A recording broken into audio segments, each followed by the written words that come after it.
This video illustrates the efforts of a team of visualization and civil engineering researchers towards producing a high-fidelity visualization of the September 11, 2001 attack on the World Trade Center. The visualization had to be eloquent to the non-expert user. The simulation was placed into context by modeling and importing the buildings of the WTC Plaza, shown here in color, into a Google Earth model of Lower Manhattan. A finite element analysis simulation of the impact between the Boeing 767 and the top 20 floors of the North Tower was computed using a state-of-the-art simulation code. Then, the simulation results were imported into a state-of-the-art animation system where the visualization was produced.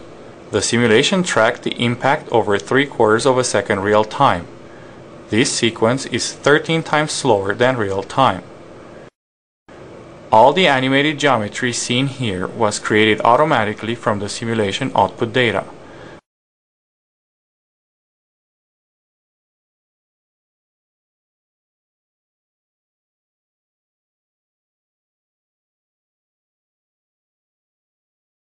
This sequence visualizes the aircraft trajectory between the facade and the structural core of the building. Notice the oscillation of the ceiling during the impact. This reverse angle shot visualizes the important damage sustained by some of the core columns. Using a camera with a distant hither plane, this sequence simultaneously visualizes the two floors that sustain most direct impact damage.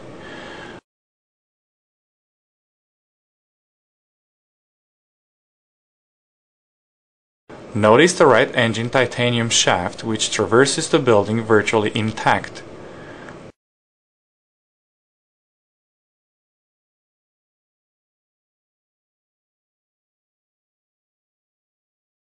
Plane debris re-emerges on the opposite face of the building.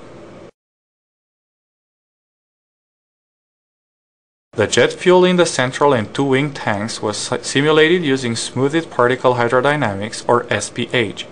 Nearby fuel particles were lumped together in the animation system, and the fuel was rendered with reflections and refractions using a ray trace material. Notice how the wing tank fuel disperses first, as the wings are considerably damaged by the facade. The core columns are essential to the structural integrity of the building.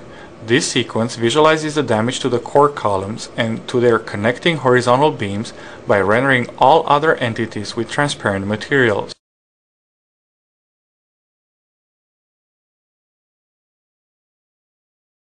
Here are the core columns exclusively.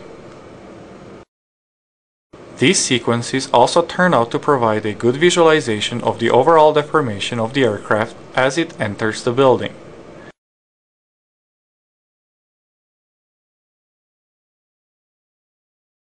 The simulation did not consider the effects of the explosion and of the ensuing fire. Here, the fuel particles were used in the animation system to automatically produce a plausible fire visualization. As can be seen in this side-by-side visualization, the simulation fuel particles control the fire computed by the animation system.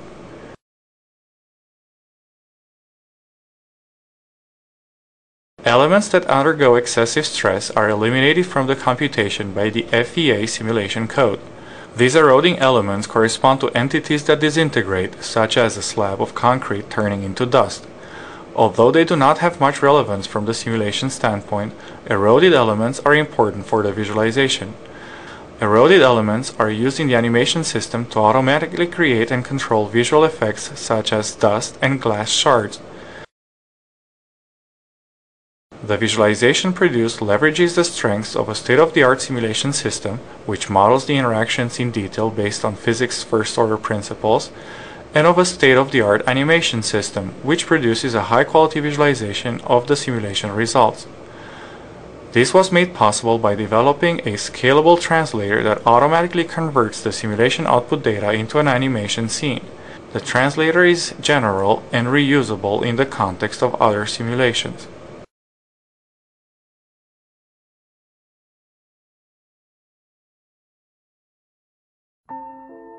This video illustrates the efforts of Nathan Evans, a visual effects and animation artist, to produce a high-fidelity visualization of World Trade Center 1 and 2 showing steel core columns, wiring, ventilation, office furniture, restrooms, concrete, glass, secondary steel columns, office walls, and other building content.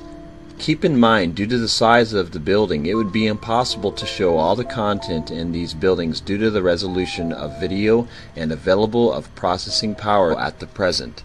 In this video, we will help you understand visually what the building's content was in World Trade Center 1 and 2. The render is based off the blueprints of floor 47. The noticeable differences of each floor from the blueprints would be the center positioning of the stairs and specific spacing of restrooms and the walls of storage space.